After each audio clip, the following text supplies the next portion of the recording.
ನಮಸ್ಕಾರ ಸ್ನೇಹಿತರೆ, ಗಣಿ ಎಜು ಎಕ್ಸ್ಪ್ಲೋರ್ ಯೂಟ್ಯೂಬ್ ಚಾನಲ್ಗೆ ಸುಸ್ವಾಗತ. ಓಕೆ, ಭಾಳಷ್ಟು ಹುಡುಗರು ನನಗೆ ಪದೇ ಪದೇ ನನಗೆ ಸಪ್ರೇಟಾಗಿ ಕ್ವಶನ್ಸು ಭಾಳ ಈಗಿಂದ ಒಂದು 2 ತಿಂಗಳ ಹಿಂದೆನೂ ಕೂಡ ಇದ್ರ ಬಗ್ಗೆ ವಿಡಿಯೋ ಮಾಡಿದ್ದೆ. ಬಟ್ ಅದು ಎಷ್ಟೋ ಹುಡುಗರು ಅವಾಗ ನೋಡಿದಾರೆ, ಬಟ್ ಇವಾಗ ಸ್ವಲ್ಪ ಮತ್ತೆ ಮಾಡ್ತಿರ್ತಾರೆ. ಬಟ್ ಈಗ ಹೊಸದಾಗಿ ಹುಡುಗರು ಕೂಡ ನನ್ನ ಒಂದು ಚಾನಲ್ಗೆ ಸಬ್ಸ್ಕ್ರೈಬ್ ಆಗಿರೋ ಕಾರಣ ಆ ಒಂದು ಹುಡುಗರಿಗೆ ಗೊತ್ತಾಗಲಿ ಮತ್ತು ವಾಟ್ಸಪ್ ಗ್ರೂಪಲ್ಲಿರೋರು ಕೂಡ ಗೊತ್ತಾಗಲಿ ಅಂತ ಉದ್ದೇಶ ಮಾಡ್ತಿರೋದು. ರೈತ ವಿದ್ಯಾನಿಧಿ ವಿದ್ಯಾರ್ಥಿ ವೇತನ 2024-25 ಅಂತ. ಓಕೆ, 2024-25 ಅಂತಂದರೆ ಇವಾಗ ಈ ವರ್ಷ ಯಾರೆಲ್ಲ 2025ರಲ್ಲಿ ಅಪ್ಲಿಕೇಶನ್ ಆಗ್ತಿದ್ದಾರೋ ಅವ್ರಿಗೆ ತಕ್ಕನಂಗೆ ನಿಮಗೆ ರೈತ ವಿದ್ಯಾನಿಧಿ ಕೂಡ ಸ್ಕಾಲರ್ಶಿಪ್ ಬರ್ತದೆ. ಅದು ಎಲ್ಲಿ ಹಾಕೋದು, ಯಾವ ರೀತಿ ಏನು ಅಂತ ಎಲ್ಲನೂ ಕೂಡ ಈ ಒಂದು ವಿಡಿಯೋದಲ್ಲಿ ಹೇಳ್ತೀನಿ. ನಾನು ಎಷ್ಟು ಸ್ಕಾಲರ್ಶಿಪ್ ಬರ್ತಂದ್ರೆ ಕೂಡ ವಿತ್ ಪ್ರೂಫ್ ಕೂಡ ನನಗೆ ಬಂದಿರತಕ್ಕಂಥ ವಿತ್ ಪ್ರೂಫ್ ಕೂಡ ನಿಮಗೆ ತೋರಿಸ್ತೀನಿ. ಓಕೆ, ಸ್ಕಾಲರ್ಶಿಪ್ ಹೆಸರು ಬಂದುಬಿಟ್ಟು ರೈತ ವಿದ್ಯಾನಿಧಿ ವಿದ್ಯಾರ್ಥಿ ವೇತನ ಅಂತ ಗೊತ್ತಿದೆ. ಯಾರು ಕೊಡ್ತಾರಪ್ಪ ಅಂತಂದರೆ ನಿಮಗೆ ಕೃಷಿ ಇಲಾಖೆ ಕಡೆಯಿಂದ. ಯಾರು ಇದನ್ನು ಪಡ್ಕೊಳ್ಳೋರು ಯಾರು ಅಂತಂದರೆ ನಿಮ್ಗೆ ಹೇಳ್ದಂಗೆ ಕೃಷಿ ಭೂಮಿ ಹೊಂದಿರುವ ರೈತರ ಮಕ್ಕಳು. ಓಕೆ, ಯಾರಿಗೆಲ್ಲ ಹೊಲ ಅಂತ ಹೆಂಗೆ ಕರಿತೀವಿ ಅದು ಇದ್ದವ್ರಿಗೆ ಆ ಒಂದು ಮಕ್ಕಳಿಗೆ ಮಾತ್ರ ಇರ್ತದೆ. ಫಾರ್ ಎಕ್ಸಾಂಪಲ್ ಅವ್ರ ತಾತನ ಹೆಸರಲ್ಲೇ ಇದ್ದಾಗ ನೀವು ಕೂಡ ಅವ್ರ ಮನೆಯವರಾಗಿತ್ತಂದ್ರೆ ನಿಮಗೆ ಬಂದೇ ಬರ್ತದೆ, ವರಿಬೇಡ. ಓಕೆ, ಆ್ಯಂಡ್ ಶೈಕ್ಷಣಿಕ ವರ್ಷ 2024-25 ಕಂಪ್ಲೀಟ್. ಓಕೆ, ಇರ್ತದೆ. ಎಲ್ಲಿಯೂ ಎಷ್ಟು ದುಡ್ಡು ಬರ್ತದೆ, 2,500 ರೂಪಾಯಿಂದ 11,000 ರೂಪಾಯಿ ಅಂತ ಹೇಳಿದೆ. ಬಟ್ ಕೋರ್ಸ್ ಮೇಲೆ ಡಿಪೆಂಡ್ ಆಗ್ತಾ ಹೋಗ್ತದೆ ಎಷ್ಟು ಕೋರ್ಸ್ ಅಂತಂದು ಇಲ್ಲಿ ಕಾಣಿಸಿದೆ ನೋಡಿರಿ. In case PUC ITI diploma ಆಗಿತ್ತಂತಂದರೆ ನಿಮಗೆ ಅದರಲ್ಲಿ ಹುಡುಗರಿಗೆ 2,500 ಇದೆ, ಹುಡುಗಿರಿಗೆ ಆಗಿತ್ತಂತಂದರೆ 3,000. ಆ್ಯಂಡ್ BA BSc BCom ಏನಾರು ಮಾಡ್ತಂತಂದರೆ ನಿಮಗೆ ಹುಡುಗರಿಗೆ ಹುಡುಗರಿಗೆ 5,000 ರೂಪಾಯಿ ಅಂತ ಇದೆ. ಆ್ಯಂಡ್ ಹುಡುಗಿಯರಿಗೆ 5,500. ಓಕೆ, ಅಂದರೆ ಸ್ವಲ್ಪ ಹುಡುಗಿರಿಗೆ ಒಂದು 500 ರೂಪಾಯಿ ಜಾಸ್ತಿನೇ ಕೊಡ್ತಾಯಿದ್ದಾರೆ.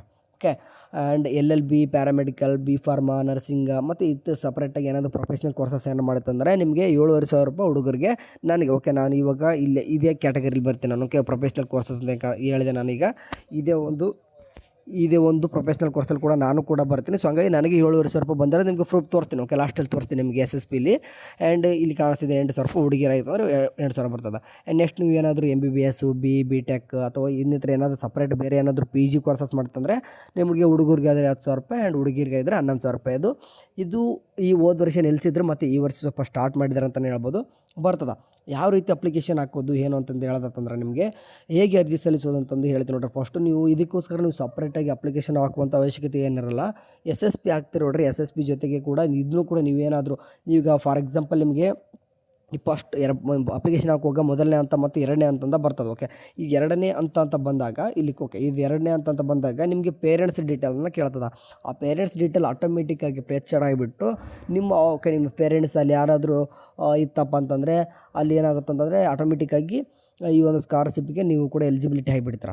ಓಕೆ, ಫಾರ್ ಎಕ್ಸಾಂಪಲ್ 2ನೇ ಹಂತದಲ್ಲಿ ನಿಮ್ಮದು ಸ್ಕಾಲರ್ಶಿಪ್ಪು ಅದೇ ಆಗಿಬಿಟ್ಟು ಅದೇ ನಿಮ್ಮೊಂದು ಸ್ಟೇಟಸ್, ನಿಮ್ಮೊಂದು SSP ಸ್ಕಾಲರ್ಶಿಪ್ಪಲ್ಲಿ ಸ್ಟೇಟಸಲ್ಲಿ ಅದೇ ತೋರಿಸುತ್ತೆ.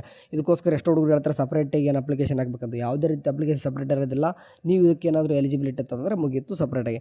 ಇದು ಕೂಡ ಸಪ್ರೇಟ್ ಹಾಕ್ಬೋದು. ಯಾರೆಲ್ಲ SSPಗೆ ಎಲಿಜಿಬಿಲಿಟಿ ಇರಲ್ಲೋ ಅವ್ರು ಮಾತ್ರ ಇದಕ್ಕೆ ಸಪ್ರೇಟ್ ಹಾಕೋಗಿರುತ್ತೆ. ಬಟ್ ಆಲ್ಮೋಸ್ಟ್ ನೋಡಿರಿ SSP ಅಪ್ಲಿಕೇಶನ್ ಹಾಕ್ತಾರೆ. ಓಕೆ, ಎಲ್ಲರೂ ಕೂಡ ಎಲಿಜಿಬಿಲಿಟಿ ಇದ್ದೇ ಇರ್ತಾರೆ. ಸೊ SSP ಅಪ್ಲಿಕೇಶನ್ ಹಾಕೋರೆಲ್ಲರೂ ಕೂಡ ರೈತರ ಮಕ್ಕಳೇ ಇರ್ತಾರೆ. ಸೊ ಹಂಗಾಗಿಬಿಟ್ಟು ಇನ್ ಕೇಸ್ ಇಲ್ಲ ಅದನ್ನು SSP ಹಾಕೋಕ್ಕೆ ಎಲಿಜಿಬಿಲಿಟಿ ಇಲ್ಲ, ನಾನು ಇದನ್ನ ಅಷ್ಟೇ ಹಾಕ್ತೀನಿ ಅಂತಂದರೆ ಸುಮ್ಮನೆ ದುಡ್ಡು ಕಳ್ಕೊತಾರೆ. ಹೋಗ್ಬಿಟ್ಟು ಸುಮ್ಮನೆ SSPಗೆ ಹೊಸದು ಒಂದು ಫ್ರೂಟ್ ಸೈಡ್ ಕ್ರಿಯೇಟ್ ಮಾಡಿಕೊಂಡು ಅದಕ್ಕೆಲ್ಲ ಸಪ್ರೇಟಾಗಿ ಅಪ್ಲಿಕೇಶನ್ ಹಾಕೋ ಬದಲು SSP ಅಪ್ಲಿಕೇಶನ್ ಹಾಕಿಬಿಡ್ರಿ. ನಿಮ್ಗೆ ಇದಷ್ಟೇ ಅಲ್ಲ, ನಿಮಗೆ ಬೇರೆ ಒಂದು ಸ್ಕಾಲರ್ಶಿಪ್ಪು ಕೂಡ SSP ಜೊತೆಗೆ ಬರ್ತಿರ್ತಾವೆ. ಅಂದರೆ ರೈತ ವಿದ್ಯಾನಿಧಿ ಜೊತೆ ಬೇರೆನೂ ಕೂಡ SSP ಜಲ್ಲಿ ಬರ್ತಾ ಇರ್ತದೆ. ಓಕೆ, ಕನ್ಫ್ಯೂಸ್ ಮಾಡೋಕೆ ಹೋಗಲ್ಲ. SSP ಒಂದೇ ಅಪ್ಲಿಕೇಶನ್ ಹಾಕ್ರಿ, ನೀವು ರೈತ ವಿದ್ಯಾನಿಧಿನೂ ಬರ್ತದೆ ಮತ್ತು ವಿದ್ಯಾಸಿರಿನೂ ಇದರಲ್ಲೇ ಇರ್ತದೆ. ಬೇರೆನೂ ಕೂಡ ಎಲ್ಲನೂ ಕೂಡ ಅದರಲ್ಲಿ ಇರ್ತಂತ ಹೇಳ್ತಾ ಇದ್ದೀನಿ. ಓಕೆ, ಹೇಳಿದೆ ಇಷ್ಟೆಲ್ಲ ದುಡ್ಡು ಬರ್ತದೆ ಇಷ್ಟು ಬರ್ತದೆ ಅಂತ ಹೇಳಿದೆ. ಮತ್ತು ಯಾವ ದುಡ್ಡು ಕೊಡ್ತದೆ ಅಂತ ಕೂಡ ಹೇಳಿದ್ದೀನಿ. ಓಕೆ, ನನಗೆ ಬಂದಿರತಕ್ಕ ಪ್ರೂಫ್ ನಿಮಗೆ ತೋರಿಸ್ತೀನಿ ಅಂತ ಹೇಳಿದೆ. ಓಕೆ, SSP ನಂದೇ ಒಂದು ಓಪನ್ ಮಾಡಿ ತೋರಿಸ್ತೀನಿ ನಿಮಗೆ. ಓಕೆ, ಈಗ ಇಲ್ಲಿ ನಂತರದಲ್ಲಿ ನಾನು ಬಂದಿದ್ದೀನಿ. ಈಗ ಫಾರ್ ಎಕ್ಸಾಂಪಲ್ ನಾನು ನಿಮ್ಗೆ ಎಲ್ಲಿ ತೋರಿಸ್ತೀನಪ್ಪ ಅಂದರೆ ಇಯರ್ ವೈಸ್ ಸ್ಟೂಡೆಂಟ್ ಸ್ಟೇಟಸ್ ಅಂತ ತೋರಿಸ್ತೀನಿ. ಓಕೆ, ಇಯರ್ ವೈಸ್ ಸ್ಟೂಡೆಂಟ್ ಸ್ಟೇಟಸಲ್ಲಿ ಹೋಗ್ಬಿಟ್ಟು ಇಲ್ಲಿ ಸೆಲೆಕ್ಟ್ ಅಂತ ಕ್ಲಿಕ್ ಮಾಡ್ಕೊತೀನಿ. ಇದರಲ್ಲಿ ನಾನು ಏನು ಮಾಡ್ತೀನಪ್ಪ ಅಂತಂದರೆ ನಿಮಗೆ ಓಕೆ ಈಗ 2020, 21 ಅಂತ ಇದೆ. ಆ್ಯಂಡ್ 21, 22 ಅಂತ ಇದೆ. ಇದು 2023, 24. ನಾನು ಇವಾಗ 2021, 22 ಓಪನ್ ಮಾಡ್ಕೊಳ್ಳೋಕೆ ಟ್ರೈ ಮಾಡ್ತೀನಿ. ಓಕೆ, 2021, 22 ನನಗೆ ಅಂದರೆ ಈಗ ಹೋದ ವರ್ಷ ಅಂತ ಬಂದಿಲ್ಲ. ಸೊ ಹಂಗಾಗಿಬಿಟ್ಟು 2021, 22 ಓಪನ್ ಮಾಡ್ಕೊಂಡಾಗ ಇಲ್ಲಿ ನಿಮಗೆ ಕಾಣಿಸ್ಬೋದು ನಿಮಗೆ. ಓಕೆ, ಕಾಣಿಸ್ತಿದೆ ನೋಡಿರಿ.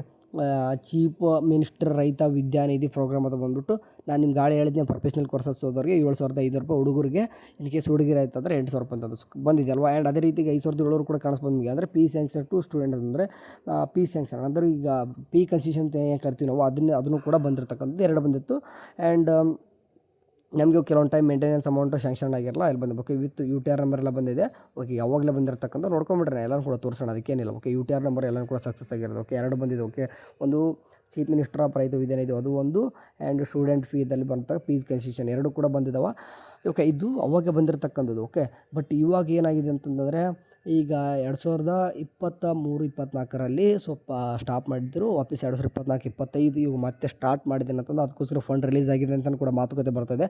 ಎನಿವೇ ಏನೇ ಆಗಲಿ ಇದ್ರ ಬಗ್ಗೆ ಕೂಡ ಗೊತ್ತಿರಲಿ. ಇನ್ ಕೇಸ್ ನೀವು ಎಲಿಜಿಬಿಲಿಟಿ ಇತ್ತಂದರೆ ಆಟೋಮೆಟಿಕ್ ಅದೇ ಪೆಚ್ಡ್ ಆಗಿಬಿಟ್ಟು ನಿಮಗೆ ಒಂದು ಸ್ಟೇಟಸಲ್ಲಿ ಈ ರೀತಿ ತೋರಿಸುತ್ತೆ. ಓಕೆ, ಆಟೋಮೆಟಿಕ್ ಈ ರೀತಿ ಇಲ್ಲಿ ಕಾಣಿಸ್ತಿದಲ್ವಾ, ಡಿಪಾರ್ಟ್ಮೆಂಟ್ ಆಫ್ ಅಗ್ರಿಕಲ್ಚರ್ ಅಂತ ಬಂದುಬಿಟ್ಟು ಅಂದರೆ KSDA ಬಂದುಬಿಟ್ಟು ಎಲ್ಲನೂ ಕೂಡ SS ಅಂತ ಆಗಿಬಿಟ್ಟು ಲಾಸ್ಟಿಗೆ ಕೊನೆಯದಾಗಿ ಈ ಸ್ಯಾಂಕ್ಷನ್ ಆಗಿ ಅಮೌಂಟ್ ತೋರಿಸುತ್ತೆ. ಪೋಸ್ಟ್ ಡೆಬಿಟ್ ಆಗಿತ್ತು ಅಂದರೆ ಇದು ಹಳೆ ತೋರಿಸ್ತೈತೆ. ಈ ಹೊಸದೇ ಬರೋದು ಸ್ವಲ್ಪ ಡಿಫ್ರೆಂಟ್ ಆಗಿದೆ. ಓಕೆ, ನಾನು ಇಯರ್ ವೈಸ್ ಸ್ಟೂಡೆಂಟ್ ಅದರಲ್ಲಿ ಹೋಗ್ತೀನಿ.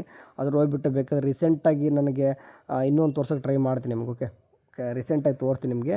ಇದರಲ್ಲಿ ಬಂದಿರತಕ್ಕಂಥದ್ದು PDF ಈ ರೀತಿ ಓಪನ್ ಆಗುತ್ತೆ ಹೋಗ್ತದೆ. ಓಕೆ, ಸರಿ, ಇದರಲ್ಲಿ ನಿಮಗೆ ಹಣ ತೋರಿಸೋದು ಅಂತಂದರೆ ಹಣ ತೋರಿಸ್ತೀನಿ. ಓಕೆ, 4300 ಅಂತ ಕಾಣಿಸ್ತಿದೆ ನೋಡಿರಿ. ಅಂತಂದರೆ ಇದು ಬ್ಯಾಕ್ವರ್ಡ್ ವೆಲ್ಫೇರ್ ಡಿಪಾರ್ಟ್ಮೆಂಟ್ ಕಡೆಯಿಂದ ಬಂದಿರತಕ್ಕಂಥ ವಿದ್ಯಾಸಿರಿ ಅಮೌಂಟ್ ಆಗಿರ್ಬೋದು. BCWD ಫೀ ರಿಎಂಬರ್ಸ್ಮೆಂಟ್ ಅಂದರೆ ಇದು ಕೂಡ ಬ್ಯಾಕ್ವರ್ಡ್ ಕ್ಲಾಸ್ ಡಿಪಾರ್ಟ್ಮೆಂಟ್. ಇದು ಜೊತೆಗೆ ನಂದು ಇನ್ನೊಂದು ಕೂಡ ಅಮೌಂಟ್ ಬಂದೈತೆ, ಬಟ್ ಇದರಲ್ಲಿ ತೋರಿಸ್ತಲ್ಲ. ಓಕೆ, ಇನ್ನೊಂದು ಕೂಡ ಬಂದೈತೆ. ಯಾಕೆ ಸುಳ್ಳು ಹೇಳಬೇಕು ಅಂದರೆ ಈಗ ಫುಡ್ ಆ್ಯಂಡ್ ಅಕಮಡೇಷನ್ ಅಂತ ಏನು ಕರಿತೀವಿ ನೋಡಿ, ಅದನ್ನು ಕೂಡ ನನಗೆ ಬಂದಿರತಕ್ಕಂಥದ್ದು, ಅದನ್ನು ಕೂಡ ಬಂದೈತೆ. ಬಟ್ ಇದರ ಮೆನ್ಷನ್ ಆಗಿಲ್ಲ ಅಷ್ಟೇ. ಓಕೆ, ಎರಡು ಕೂಡ ಸ್ಕಾಲರ್ಶಿಪ್ಪು ಬಂದಿದೆ. ಬಟ್ ರೀಸೆಂಟಾಗಿ 2023-24 ಓಕೆ, ಅದು ಬಂದಿಲ್ಲ. ಯಾಕಂತಂದರೆ ನಮಗೆ ಅಪ್ಲಿಕೇಶನ್ ಹಾಕೋಕ್ಕೆ ಡೇಟ್ ಮುಗಿದೈತು. ವಾಪಸ್ ಅಪ್ಲಿಕೇಶನ್ ಹಾಕಿದರೂ ಕೂಡ ತೊಗೊಳ್ಳಿಲ್ಲ, ಹಂಗಾಗಿ ಬರಲ್ಲ. ಬಟ್ 2024-25 ರೈತ ವಿದ್ಯಾನಿಧಿ ಹಾಕಿರಿ ಬರ್ತದೆ. ಓಕೆ, ಸರಿ, ಇದಿಷ್ಟು ಸದ್ಯಕ್ಕೆ ಅಪ್ಡೇಟು ರೈತ ವಿದ್ಯಾನಿಧಿ ಬಗ್ಗೆ. ಇನ್ ಕೇಸ್ ಇದ್ರ ಬಗ್ಗೆ ಕೂಡ ಏನಾದರೂ ಹೆಚ್ಚಿನ ಡೌಟ್ಸ್ ಇತ್ತಪ್ಪ ಅಂದರೆ ಹೋಗಿ ವಾಟ್ಸಪ್ ಚಾನಲ್ ಜಾಯ್ನ್ ಆಗಿರಿ. ಏನಾದರೂ ಅಪ್ಡೇಟ್ ಬಂದರೆ ಅಲ್ಲಿ ತಿಳಿಸ್ತಾ ಇರ್ತೀನಿ. Okay, thank you for watching. Have a next day. Bye.